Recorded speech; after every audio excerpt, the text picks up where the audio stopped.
Hello, everybody. Did Aryans really invade the Indus Valley? This question has been raised time and again. It has assumed much more significance with a range of inputs related to the same coming in from a variety of sources. I must confess that I am not an authority in any of the branches of sciences that is associated with archaeology and history. Though I am only a layman, being a citizen of India, I think I am within my rights to express my views on this narrative in this video. We have been seeing aggressive arguments flowing in from individuals and media houses towards demolishing the hitherto established theory of Aryan invasion as historical bluff. There are a few basic questions that baffle me on these arguments being put forth by a battery of luminaries appearing on TV channels, social media, and other platforms. These are completely concocted stories defying logic. The sudden surge of activities looked like yet another brutal invasion of men from Central and West Asian stock. Of course, all scholars par excellence and clad in shiny Western style attires, speaking flawless, highly accented English, the language of the white man from the West. It's really ridiculous. It is clearly visible that they take pride in presenting themselves as such. Scholars like Subramaniam Swami, Vedam Raj, Raju Srinivasan, Rajaram, Bakshi, Shankar, and scores of others. They claim that Taurian invasion had never happened, and the pastoralists from Central Asia never came, but people went from here, etc. And all that our history books tell us about ancient Indian history are nothing but false. According to these scholars, this is distorted rubbish of British colonial power. But none of their so called evidences to disprove the established Aryan invasion or mass immigration, including the Saraswati River, are backed by any scientifically proved evidence. But their vociferous supporters in all kinds of media are shouting on the rooftop.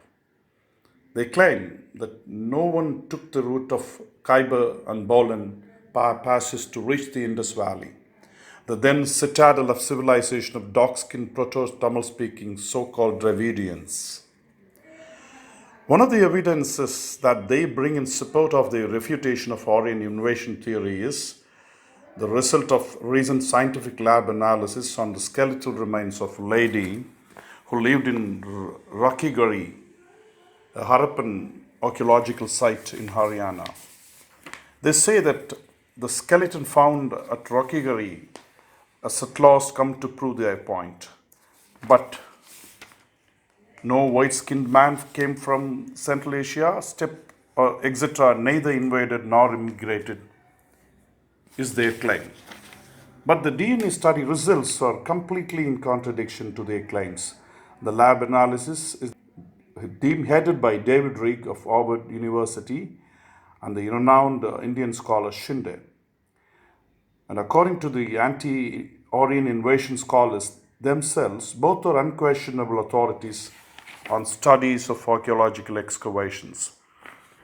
When that be the case, the scientifically proved archaeological evidences that they produce cannot be dismissed at all. Professor David Rigg says that the DNA of the 5,000-year-old skeletal remains of the lady at the cemetery shows no trace of any iota of the genetic marker R1A1 identified with the Central Asian humans formerly called Aryans.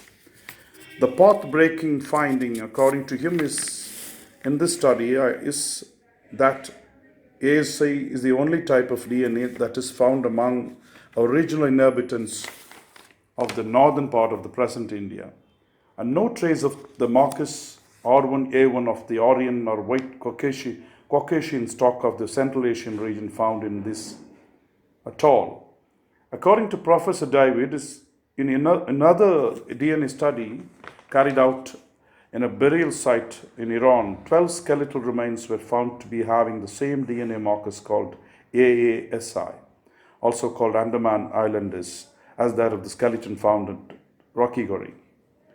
He says it was amazing to find the ASI DNA in only 12 of the skeletal bone fragments among the thousands of skeletons found in that Iranian archaeological site. Hence, he concludes, Mr. David concludes that these 12 individuals must have been migrant merchants from the Indus Valley region.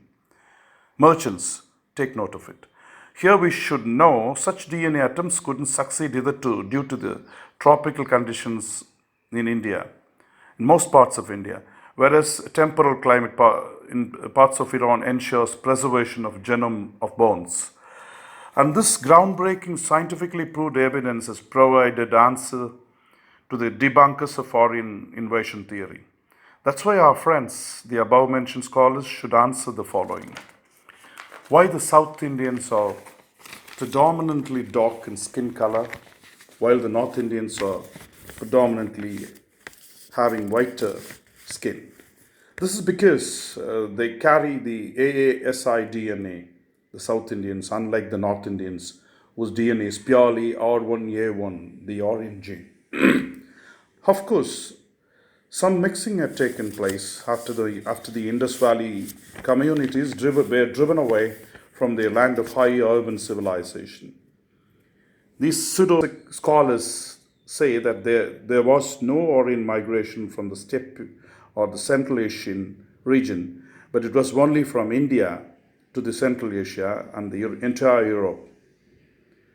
And they carried with them the language of Sanskrit, and thus all the Indo-European languages came into existence. In reality, as we travel northwards and further northwestern parts of India and beyond, we can clearly notice the striking thing. Crossing the Vindhyas, the color of the skin of people becomes fairer and fairer, indeed. Especially all Kashmiri-speaking people, be it the Muslims or the Pandits, all have one thing in common, that is the color of the skin.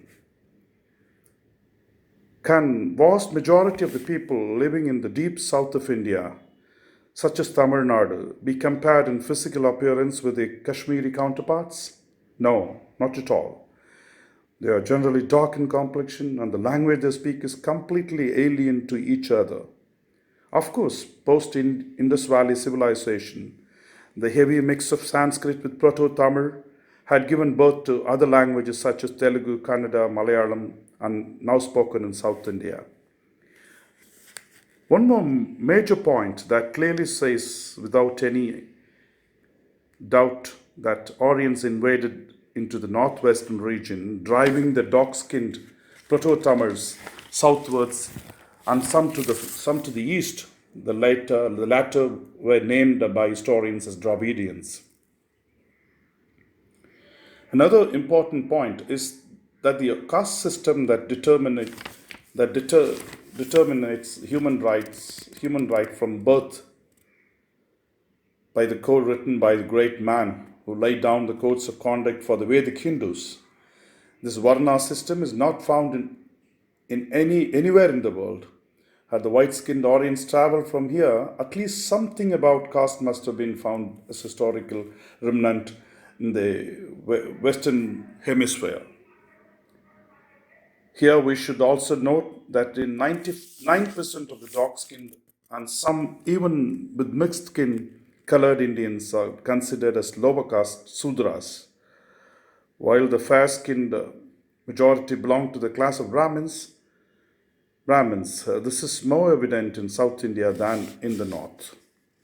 If the Aryans migrated in big numbers from this part of the world to create the huge populations of Central and West Asia and Europe and their languages, why the ancient people with R1A1 DNA only are found in these regions, not the ASI, other than the 12 found in Iran,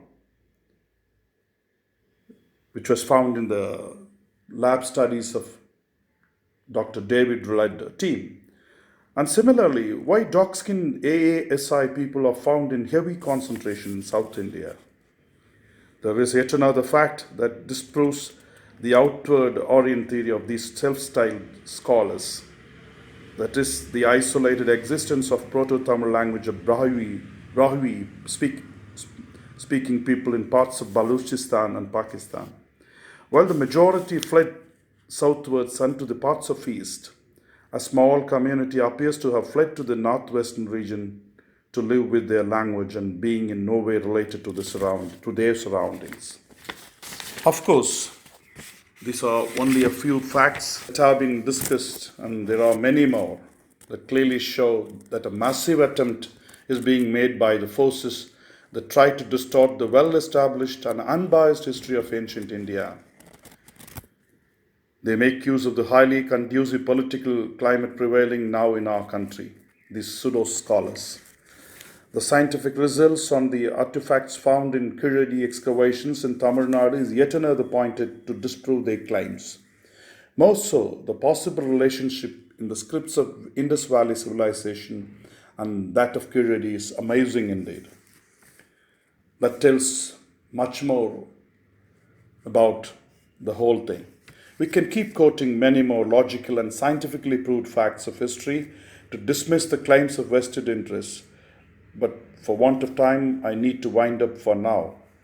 And while concluding, I would like to say that the attempts of these pseudo scholars certainly qualify to be called as the neo Aryan invasion indeed. Thank you.